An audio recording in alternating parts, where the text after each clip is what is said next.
2010, Dwyane Wade recruited LeBron to Miami, his team, his city, his championship. Within 2 years, it became LeBron's team. Wade had to sacrifice, step back, watch the franchise he carried to a championship in 2006 shift its entire identity to the player he brought in to help win more rings. 2014, LeBron left anyway. Wade's prime over, knees deteriorating, never won again without the player he sacrificed everything for. This isn't a story about rivalry or competition. This is about something more painful, more complicated, more devastating to a superstar's legacy. This is about Dwyane Wade, already a champion, already a Finals MVP, already the undisputed face of the Miami Heat franchise, making the decision in summer 2010 to recruit LeBron James and Chris Bosh to form a super team, believing 3 stars could win multiple championships together, believing the sacrifice of touches and spotlight would be worth it for sustained dynasty-level success. Except the sacrifice required was greater than Wade anticipated. The shift in hierarchy more complete than anyone predicted. The transformation from Wade's Heat to LeBron's Heat happening so quickly and so thoroughly that by 2012, even Wade himself acknowledged publicly that this was LeBron's team now, that he had taken the back seat willingly. That winning required one alpha, and LeBron was simply better suited for that role. And Wade, 30 years old in 2012, prime years being spent as second option to the player he recruited, watching his scoring average drop from 26 to 22 to 19 over 3 years, dealing with knee problems that stemmed partly from carrying Miami alone for 4 years before LeBron arrived, made the choice every night to defer, to sacrifice, to accept diminished role for championship success. Then 2014 arrives, LeBron leaves, returns to Cleveland. Wade is left with deteriorating knees at 32.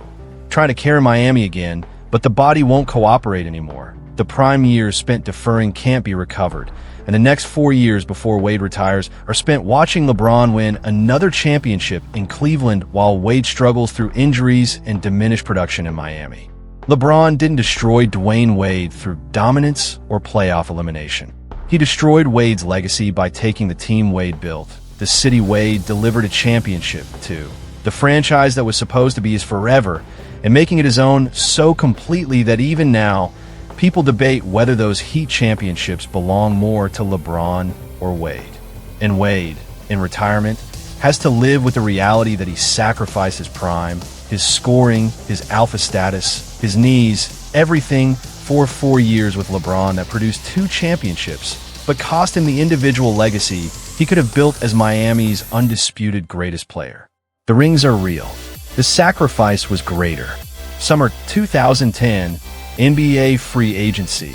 LeBron James is the biggest prize available. Entire league pursuing him. Every franchise pitching their vision. Dwyane Wade has been the face of the Miami Heat since 2003. Won championship as Finals MVP in 2006. Carried the franchise through mediocre supporting casts. Established himself as one of the 5 best players in the league. Generational talent at shooting guard position. Miami has cap space, opportunity to add multiple stars, and Wade makes it his personal mission to recruit LeBron. Wade and LeBron are close friends, Team USA teammates. Mutual respect built over years of competing against each other in the East.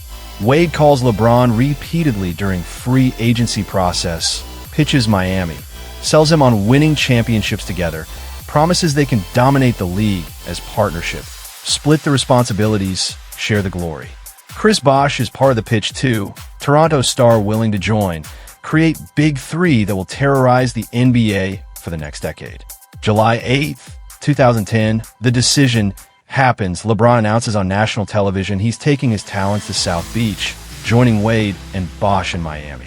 The basketball world erupts. Controversy dominates coverage. LeBron becomes villain overnight for forming super team, for leaving Cleveland, for the spectacle of the decision itself. But in Miami, Wade is celebrating, believing he just secured his legacy, multiple championships guaranteed with his talent. The assumption, both within Miami and across NBA media, is that this will be Wade's team. He's the established star, the champion, the Finals MVP, the player who already proved he can lead team to championship. LeBron is more talented, younger, more complete player, but Wade has seniority, has earned the right to be alpha, will remain the face of the franchise he delivered a championship to 4 years earlier. Training camp begins September 2010, Miami practice facility. Wade, LeBron, Bosh start working together. Chemistry building, talent obvious, but a dynamic emerges immediately that complicates the Wade's team narrative. LeBron doesn't defer naturally, doesn't accept second option role, operates with the specific confidence that comes from being best player alive for 3 straight years. And Wade, generous by nature, team-first mentality ingrained from championship experience, starts making accommodations without realizing how permanent they'll become. Early practice scrimmages. Wade defers to LeBron in crunch time situations, lets him orchestrate offense, takes fewer shots than he normally would, convinces himself this is teamwork, sharing what championship basketball requires. LeBron accepts the deference naturally, takes the role, operates as primary playmaker and closer, and the hierarchy starts forming without official announcement or conscious decision. Regular season begins October 2010, and the on-court dynamic reflects the practice patterns. LeBron handles the ball more, creates more offense, takes more shots in crucial moments, operates as de facto point forward running the offense.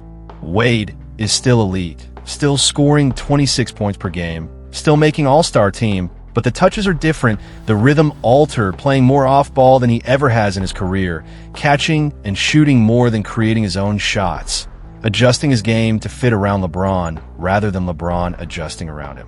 Media notices, asks Wade about it, whether the sacrifice bothers him, whether he feels diminished. Wade's response is diplomatic, team first. We're winning. That's what matters.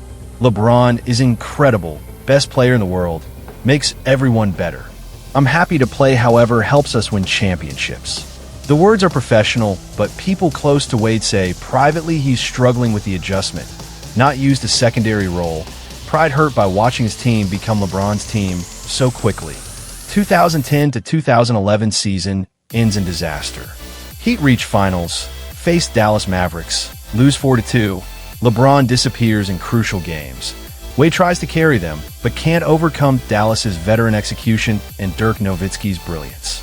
After the loss, questions intensify about the partnership, whether Wade sacrificed too much, whether LeBron could be trusted in biggest moments, whether the hierarchy is wrong. Summer 2011, Wade and LeBron discuss the season, what went wrong, how to fix it. Wade suggests maybe he should be more aggressive, take back some of the alpha responsibilities, balance the load better. LeBron agrees superficially, but his game doesn't change. If anything, 2011 to 2012 season sees LeBron become even more dominant, more assertive, taking full ownership of the team's offense and identity, while Wade's scoring drops to 22 points per game, lowest since his second year in the league. But they're winning. Heat dominate regular season. Wade accepts his role more completely, stops questioning the hierarchy, embraces being second option if it produces championships. 2012 playoffs arrive. Heat steamroll through competition, reach finals against Oklahoma City Thunder, win 4-1. LeBron wins finals MVP, first championship for both him and Wade in Miami. The sacrifice is validated. Wade is happy, celebrates, believes this is just the beginning of multiple championships that will justify everything he gave up. 2012 to 2013 season, Wade's body starts betraying him. The knees that carried him through 7 years as primary option absorbed countless drives, jumping and landing thousands of times, start breaking down.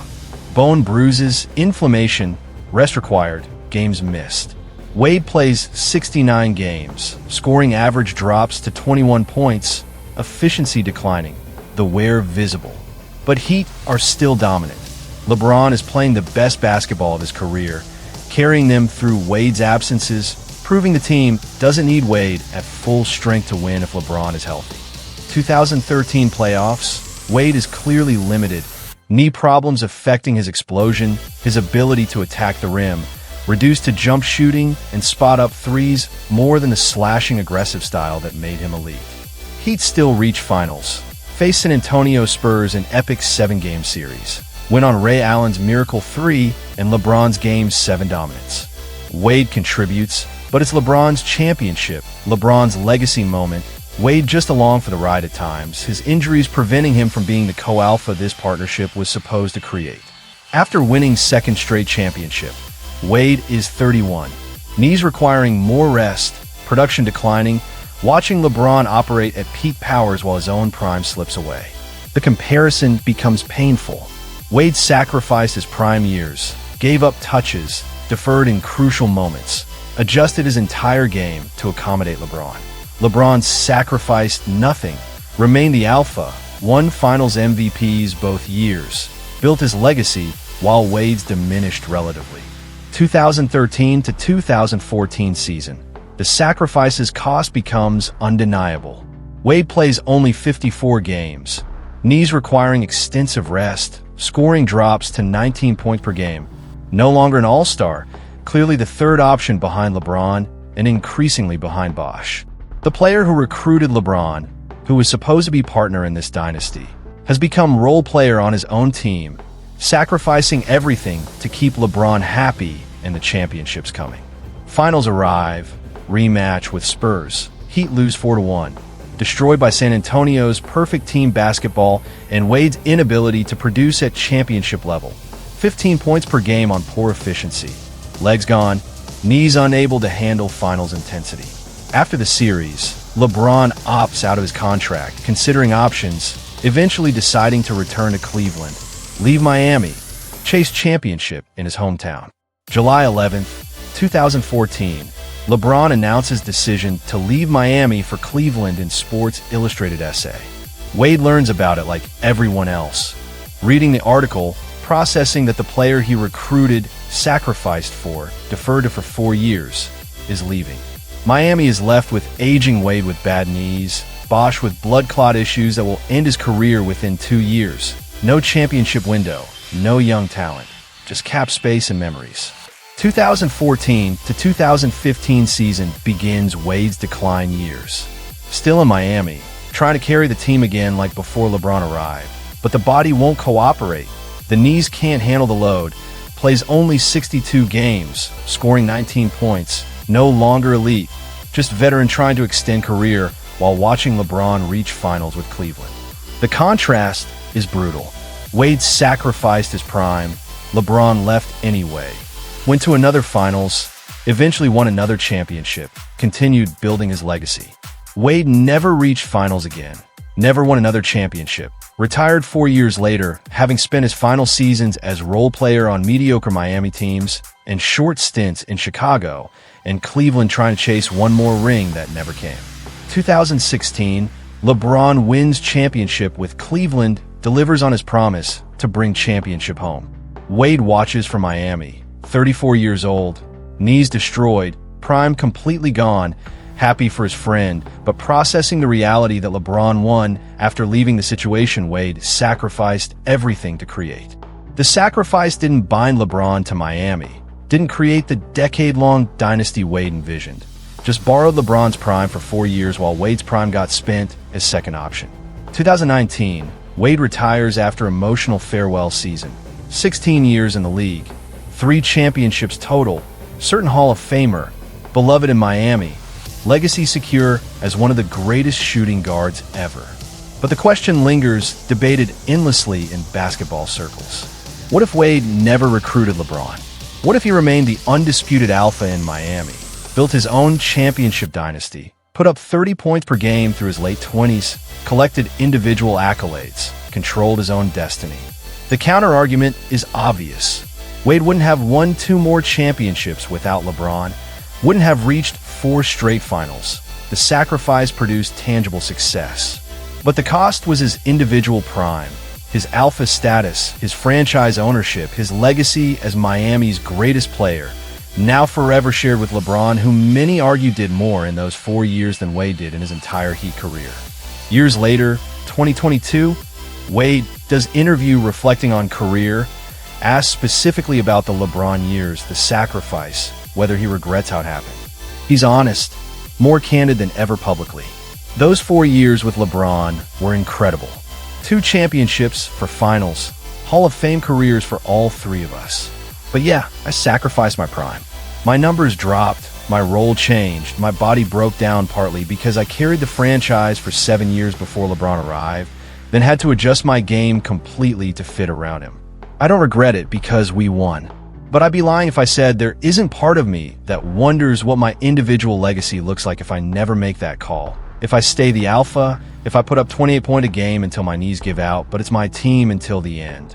The interviewer asks if he thinks LeBron leaving in 2014 was betrayal after everything Wade sacrificed. Wade pauses, careful with words. Betrayal is too strong. LeBron made the decision that was best for his career. I respect it. I did the same when I recruited him in 2010. But yeah, it hurt. I gave up being the man, took less money, adjusted my game, watched my prime years become about LeBron's legacy more than mine. And then he left anyway, won in Cleveland, kept building his career while I dealt with broken knees and declining years in Miami. The sacrifice was worth it for the championships. But LeBron got more from those 4 years than I did. That's just reality. Summer 2010, Dwyane Wade recruited LeBron James to Miami, his team, his city, his franchise, believing partnership would produce dynasty and cement both legacies as all-time greats. Within 2 years, Miami was LeBron's team. Wade was sacrificing touches, adjusting his game, accepting second option role while his knees deteriorated from 7 years of carrying the franchise alone before LeBron arrived.